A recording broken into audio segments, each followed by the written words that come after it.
নমস্কার, আমি doctor Samadarshi Dutta, consultant pulmonologist and allergist. আমার ক্লিনিক মুকুন্দপুরে, আশপাশ চেস্ট অ্যান্ড অ্যালার্জি ক্লিনিক। আজকে খুব বিশেষ স্পেসিফিক একটা ব্যাপার নিয়ে আলোচনা করব বলে এসেছি। যে ব্যাপারটা হয়তো অনেকের জানা নেই, আবার কেউ কেউ হয়তো জানেন, পুরোপুরি জানেন না। সেই ব্যাপারটা হচ্ছে ইমিউনোথেরাপি।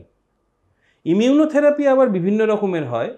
আমাদের অ্যালার্জিক ডিজিজগুলোর ক্ষেত্রে যে ইমিউনোথেরাপি ইউজ করা হয় তাকে বলা হয় অ্যালার্জেন স্পেসিফিক ইমিউনোথেরাপি। এই ইমিউনোথেরাপি আসলে কি? ইমিউনোথেরাপি হচ্ছে একটি দীর্ঘমেয়াদী চিকিৎসা পদ্ধতি, যাকে কমন ভাষায় ভ্যাকসিন ট্রিটমেন্টও বলা হয়। দীর্ঘমেয়াদী চিকিৎসা পদ্ধতিটি প্রায় 2.5 থেকে 3 বছর চলে এবং এটিই হলো একমাত্র উপায় যার মাধ্যমে শরীরের অ্যালার্জির প্রবণতার বিরুদ্ধে সহ্যশক্তি বা টলারেন্স তৈরি করা হয়। অ্যালার্জির যে অসুখগুলো হয় তার মধ্যে কমন 3টে জিনিস। এক হচ্ছে হাঁচি, সর্দি, নাকবন্ধ, এই ধরনের লক্ষণ যে অসুখে হয় তাকে অ্যালার্জিক রাইনাইটিস বলা হয়।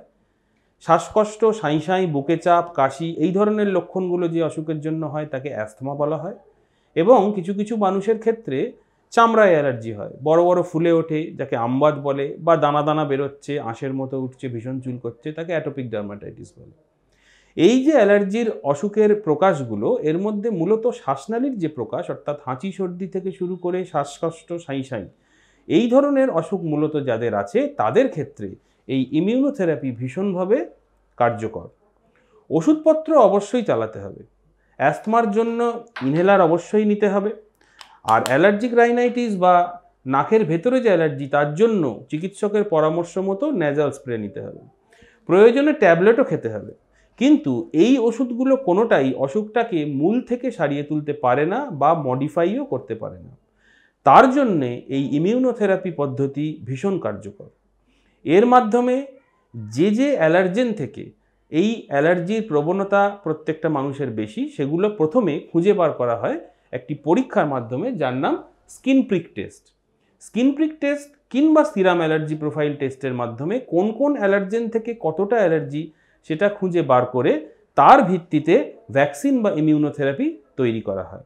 এবং বিভিন্ন কনসেন্ট্রেশনে এই ভ্যাকসিনগুলো ধীরে ধীরে আস্তে আস্তে ডোজ বাড়িয়ে বাড়িয়ে প্রয়োগ করা হয় এবং এর মাধ্যমে সেই অ্যালার্জির এগেনস্টে সহ্য শক্তি তৈরি করানো হয়, যাতে করে মূল থেকে অসুখটা সারিয়ে তোলার একটা প্রচেষ্টা করা হয়।